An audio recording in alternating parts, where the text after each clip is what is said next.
ఉపరాష్ట్రపతి ఎన్నికల్లో ఎన్డీఏ అభ్యర్థికి వైసీపీ మద్దతు ఇవ్వడంపై వైఎస్ షర్మిల తీవ్రంగా మండిపడ్డారు. వైసీపీ తీసుకున్న ఈ నిర్ణయంతో ఆ పార్టీ నిజమైన ముసుగు తొలగిపోయిందని ఆమె వ్యాఖ్యానించారు. లోపల దాచుకున్న కాషాయ కండువా మరోసారి బయటపడిందని ఘాటుగా ఎద్దేవా చేశారు. బీజేపీకి వైసీపీ నిజమైన బి టీం అన్న విషయం మరోసారి నిర్ధారణ అయిందన్నారు. మోదీకి జగన్ దత్తపుత్రుడే అన్న నిజం రాష్ట్ర ప్రజలకు స్పష్టమైందని ఆమె ఫైర్ అయ్యారు.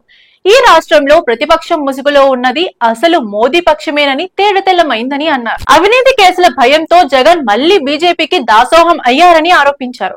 గత 5 ఏళ్లలో దోచుకున్న దాన్ని దాచుకునేందుకే ఇప్పుడు బీజేపీకి జై కొడుతున్నారని విమర్శించారు. చంద్రబాబు, జగన్, పవన్ ముగ్గురు మోదీకి తొత్తులేనని షర్మిల సంచలన వ్యాఖ్యలు చేశారు.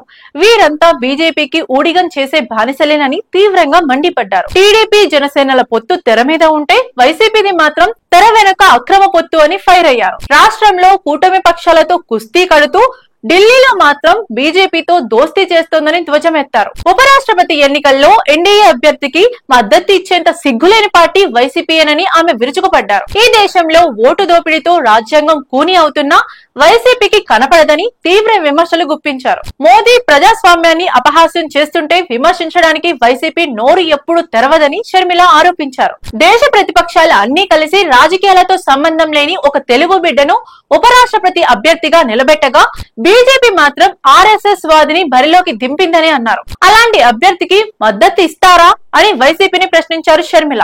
తెలుగు ప్రజలకు చేసిన ఈ ద్రోహంపై వైసీపీ సమాధానం చెప్పాలని ఆమె డిమాండ్ చేశారు.